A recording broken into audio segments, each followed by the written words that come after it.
اس دن وہ ابا کے منع کرنے کے باوجود دکان کھولنے چلا آیا کہ دکان میں جا کر مال سیٹ کر دیا۔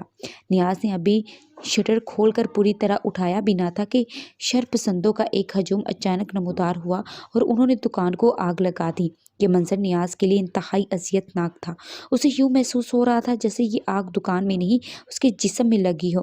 وہ ایک ایک کے سامنے ہاتھ جوڑتا رہا۔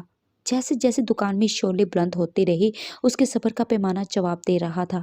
پھر وہ یکایک لڑکوں پر ٹوٹ پڑا، یہ سوچے بغیر کہ وہ اکیلا ہے۔ نتیجتاً ان بگڑے نوجوانوں نے اسے لاتوں سے مارنا شروع کر دیا۔ فیاض جو نیاز کے پیچھے دکان پر پہنچا تھا حیران پریشان سا اپنے بھائی کو بچانے میں مصروف تھا۔ اتنے میں پولیس وین کا سائرن سنائی دیا۔ لڑکے فائرنگ کرتے ہوئے فرار ہو گئے۔ ایک گولی فیاض کو بھی لگی اور وہ اپنی زندگی سے ہاتھ دھو بیٹھا، جبکہ نیاز ایک ہاتھ سے معذور ہو گیا۔ مہینوں وہ اسپتال میں زندگی اور موت کی کشمکش میں مبتلا رہا۔ ابا کے پاس جو جمع پونجی تھی اس کے علاج پر صرف ہو گئی تھی۔ ٹھیک ہونے کے بعد نیاز نے ملازمت کی تلاش شروع کی، مگر اسے کہیں نوکری نہ ملی۔ مجبوراً اس نے بچوں کو ٹیوشن پڑھانا شروع کر دیا تھا، مگر اس کمائی میں گھر کا خرچہ پورا نہیں ہو رہا تھا۔ اس پر بیمار باپ کا علاج اور بچوں کی پڑھائی کیسے ہو پاتی؟ زندگی پریشانیوں میں گھر گئی تھی۔ چنانچہ اس رات اس نے سوچا، میرے لیے یہی بہتر ہے کہ میں اپنی زندگی ختم کر لوں اور موت کو گلے لگا لوں۔ یہی میرے مسئلے کا حل ہے۔ نیاز خان نے فیصلہ کر لیا کہ صبح ہوتے ہی وہ اپنی زندگی ختم کر لے گا۔ روز کی طرح صبح جب اس کی آنکھ کھلی تو بخت آور نے ناشتہ لا کر اس کے سامنے رکھا۔ ناشتہ کیا تھا؟ پانی جیسی چائے اور باسی روٹی جو اس نے بمشکل حلق سے اتاری۔ آج بچیوں کو اسکول نہیں بھیجا تم نے؟ اس نے بیوی سے پوچھا۔ بغیر پیسوں کے کون سی پڑھائی ہوتی ہے؟ اسکول سرکاری ہے تو کیا ہوا، یونیفارم تو پیسوں سے آتا ہے۔ ان کا اسکول ڈریس بہت خراب ہو گیا ہے، اسکول کیسے جائیں؟ بختاور جلے کٹے لہجے میں بولی۔ نیاز نے اپنے چھوٹے بیٹے کو دیکھا جو میلے سے بستر پر پڑا سو رہا تھا۔ اس کی نظر جب بیٹے کے معصوم چہرے پر پڑی تو اس کا خودکشی کا ارادہ ڈگمگانے لگا، مگر فوراً ہی اس نے اپنے جذبات پر قابو پا لیا۔ وہ اس دنیا سے دور جانا چاہتا تھا، لیکن اپنی جان کا خاتمہ کتنا مشکل ہے، اسے اس کا اندازہ تب ہوا جب سڑک کے بیچوں بیچ جا کر کھڑا ہوا۔ موت کے خوف سے اس نے اپنی آنکھیں بند کر لی تھی۔ اچانک کسی کار کے ایک بریک چرچرائے۔ پاگل آدمی، مرنے کے لیے میری کار ملی تھی، خود تو مر جاؤ گے اور میں تھانہ کچہریوں کے چکر لگاتا رہوں گا۔ نیاز نے آنکھیں کھولی۔ سامنے نئی چمچماتی کار میں ایک کالا سا آدمی بیٹھا جو اپنی سرخ آنکھوں سے اسے گھور رہا تھا۔ آؤ بیٹھو۔ اس نے کار کا دروازہ کھولا تو نیاز فوراً بیٹھ گیا۔ خودکشی کرنا چاہتے تھے؟ اس سوال پر اس نے اس بات میں سر ہلا دیا۔ وہی مسئلہ ہوگا، غربت، بے روزگاری، جو آج ملک میں ہر دوسرے گھر کا مسئلہ ہے۔ اس نے پھر سر ہلا دیا۔ شادی شدہ ہو؟ ہاں، 4 بچے ہیں۔ اوہ، پھر تو تمہیں خودکشی نہیں کرنی چاہیے، میرے ساتھ کام کرو گے؟ کیوں نہیں؟ اندھی کو کیا چاہیے، 2 آنکھیں؟ نیاز فوراً بولا۔ وہ شخص اسے کام کی تفصیل بتانے لگا۔ نہیں، میں یہ کام ہرگز نہیں کر سکتا۔ اس کی بات ختم ہوتے ہی نیاز نے انکار کر دیا۔ ٹھیک ہے، دروازہ کھولو اور اتر جاؤ۔ مگر نیاز تذبذب کا شکار تھا۔ تم تو ویسے ہی خودکشی کرنے جا رہے تھے، اس سے بہتر نہیں کہ تمہاری زندگی تمہارے گھر والوں کے کام آ جائے۔ کم از کم وہ بھوک اور افلاس کا شکار تو نہیں ہوں گے۔ اس شخص نے نیاز کے انداز ہونے والی کشمکش کا اندازہ لگایا تھا۔ اگر اس کے اندر ہونے والی نیکی اور بدی کی جنگ میں بدی جیت گئی اور اس نے حامی بھر لی، پھر چند مہینوں میں اس کے گھریلو حالات بہتر ہونے لگیں گے۔ بیٹا، تو نے ایک ایسی ملازمت کر لی ہے جو رات کو ہوتی ہے، کبھی تو تیری ڈیوٹی دن کی بھی ہونی چاہیے۔ بانو بیگم نے ایک دن تجسس کے ہاتھوں مجبور ہو کر پوچھ لیا، ورنہ بیوی تو صرف پیسوں سے غرض تھی۔ اماں، کیا کروں، فیکٹری میں نائٹ کی شفٹ ملی ہے۔ دن کے لیے تو بہت سے لوگ مل جاتے ہیں، مگر رات کو کوئی مشکل سے راضی ہوتا ہے۔ کہتا تو ٹھیک ہے، اچھا اب جا کر آرام کر، پوری رات کا جاگا ہوا ہے، بچیاں اسکول سے آ جائیں گی تو سو بھی نہیں سکے گا۔ نیاز سونے کے لیے لیٹ گیا۔ ابھی اس کی آنکھ لگی تھی، تھوڑی دیر ہوئی کہ وہ چینخ مارتا ہوا اٹھ گیا۔ خیر تو ہے، تمہاری طبیعت تو ٹھیک ہے؟ بختاور اس کی چینخ سن کر دوڑتی ہوئی کمرے میں آئی۔ نیاز اپنا ایک ہاتھ گلے پر رکھا ہوا تھا۔ پانی لاؤ، میرا دم گھٹ رہا ہے۔ بختاور فوراً ہی پانی لے کر آئی جو اس کے حلق سے بمشکل اترا۔ کیا کوئی برا خواب دیکھ لیا تھا؟ ہاں، چلے سو جائیں، رات بھر کے جاگے ہوئے ہیں، آنکھیں سرخ ہو رہی ہیں، آرام کرو گے طبیعت بہتر ہو جائے گی۔ بختاور یہ کہتی ہوئی چلی گئی۔ نیاز کی آنکھوں سے نیند اڑ چکی تھی، وہ اسی خواب کے متعلق سوچ رہا تھا۔ اسے دن کے بعد یہ معمول ہو گیا تھا، جیسے ہی وہ نیند کی وادی میں گم ہوتا، بھیانک خواب اسے نظر آتا، وہ چیخ مارتا، وہ اٹھ جاتا، اماں اماں، وہ بچوں کی روحیں میرا تعاقب کر رہی ہیں، مجھے بچا لو۔ اس روز وہ ہڑبڑاتا ہوا اٹھا، اماں انہوں نے میرا گلا دبانے کی کوشش کی ہے۔ بانو بیگم بیٹے کی چیخ سن کر دوڑی چلی آئی تھی، اسے ہذیانی انداز میں چیختا دیکھ کر بہت پریشان تھی۔ نیاز کیسی باتیں کر رہی ہو؟ کون سی روحیں؟ اماں دیکھو، انہوں نے میرا گلا دبانے کی کوشش کی ہے۔ پاگل ہو گیا ہے کیا؟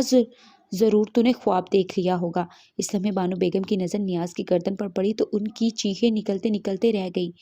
نیاز کی گردن پر ناخنوں کے نشانات تھے، جن سے خون کی بھی رس رہا تھا۔ خوف سے ان کی آنکھیں پھیل گئی تھی، انہیں خدشہ ہوا کہ کہیں نیاز زبر پڑے اثرات تو نہیں ہو گئے۔ اماں مجھے بچا لو ورنہ یہ میری جان لے لیں گے۔ ہاں میرے بچے، میں مولوی صاحب کے پاس جاؤں گی، تم ٹھیک ہو جاؤ گے۔ کوئی کچھ نہیں کر سکتا، یہ میری اعمال کی سزا ہے جو مجھے مل رہی ہے، میری تو توبہ بھی قبول نہیں ہوگی۔ کیا بات ہے میرے بچے، کیا کیا ہے تو نے؟ مجھے بتا، اس وقت گھر میں تیری بیوی بھی نہیں ہے، اپنے دل کا بوجھ ہلکا کر لے۔ اماں یہ معصوم روحیں وہی ہیں جن کے جسموں کو قبروں سے نکال کر میں نے عاملوں کو بیچا ہے۔ کیا؟ بانو بیگم کا سر چکرا گیا۔ تو قبروں سے مردے چوری کر کے بیچتا تھا؟ ہائے اماں، میں نے غربت سے تنگ آ کر یہ سب کیا، مردہ بچوں کی ہڈیاں بیچ کر میں نے خوب پیسہ کمایا، مگر اب ان کی روحیں میرا تعاقب کر رہی ہیں، یہ مجھ سے اپنے جسم مانگتی ہیں۔ اماں میں کہاں سے ان کے جسم لاؤں؟ یہ روحیں مجھے مار دیں گی۔ ہائے، یہ کام کرنے سے پہلے تو مر کیوں نہیں گیا؟ معصوم بچوں کے مردہ جسموں کی کمائی اپنے بوڑھے ماں باپ اولاد کو کھلاتا رہا تو نے کون سا ثواب کمایا ہے؟ اس سے تو بہتر تھا ہم بھوکے مر جاتے۔ تو نے جو کیا ہے اب اس کی سزا بھگت۔ میرا تو دل خوف سے پھٹا جا رہا ہے۔ ہائے میرے رب، بڑھاپے میں یہی کچھ دیکھنا رہ گیا تھا۔ بانو بیگم سر پکڑتے ہوئے جا رہی تھی۔ اماں مجھے معاف کر دے، معافی تو خدا سے مانگ، ارے وہی تجھے معاف کرے گا۔ بانو بیگم ہانپنے لگی۔ اماں خدا کے لیے کچھ کر ورنہ یہ روحیں مجھے مار ڈالیں گی۔ میں جتنا برا سہی مگر ہوں تیری اولاد، خدا کے لیے کچھ کر۔ او بدبخت، یہ سب کچھ کرنے سے پہلے تجھے ذرا بھی خوف نہ آیا؟ میرے خدا، یہ میری اولاد نے کیا کیا؟ اماں کچھ کر خدا کے لیے۔ نیاز پر کپکپی طاری ہو گئی تھی، آنکھیں خوف کے مارے پھٹی جا رہی تھی۔ ماں کی نظر بیٹے کے خوف سے زرد ہوئے چہرے پر پڑی تو اس کا دل لپس گیا۔ نیاز تو خدا سے معافی مانگ، میں کل مولوی صاحب کے پاس جاؤں گی، میرے بس میں تو کچھ نہیں، اگر وہ کچھ کر سکے تو شاید تجھے اس عذاب سے نجات مل جائے۔ نہیں اماں، ابھی جا، مجھے نیند نہیں آئے گی۔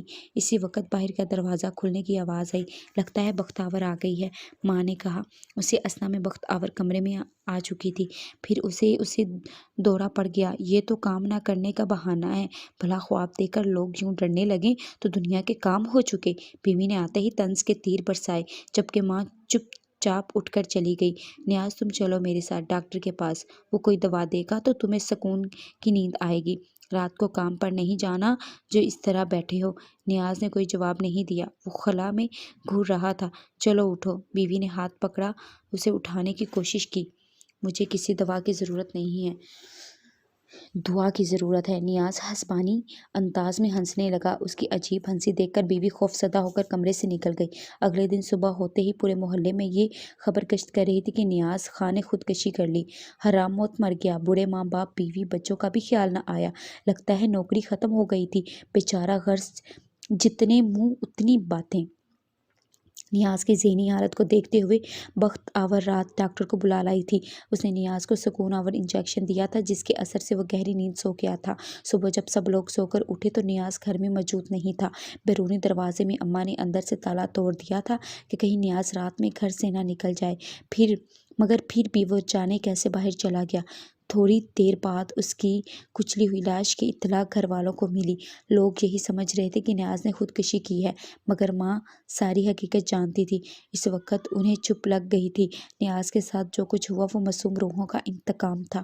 کاش نیاز تو اسی دن مر جاتا جب تو خودکشی کے ارادے سے نکلا تھا، ایسا کام تو نہ کرتا۔ ماں یہی سوچ رہی تھی۔ ماں کو اکثر بیٹا خواب میں دکھائی دیتا، اس کی روح ان سے فریاد کرتی کہ وہ اس کے لیے دعا کریں، وہ مر کے بھی سکون نہیں پا سکا تھا۔ بیٹے کو غمگین اور پریشان دیکھ کر وہ خود بھی دکھی ہو جاتی۔ نیاز نے دنیا میں بھی سزا بھگتی اور اس جہان میں بھی بھگتے گا۔ اگر آپ کو یہ کہانی اچھی لگی ہے تو اسے لائک کیجیے اور ہمارے چینل کو سبسکرائب کیجیے۔ اور ہاں، اگر آپ کے کسی دوست یا رشتہ دار بہن کے ساتھ خدا نخواستہ اس طرح کا واقعہ پیش آیا تو ہمیں کمنٹ سیکشن میں ضرور بتائیں۔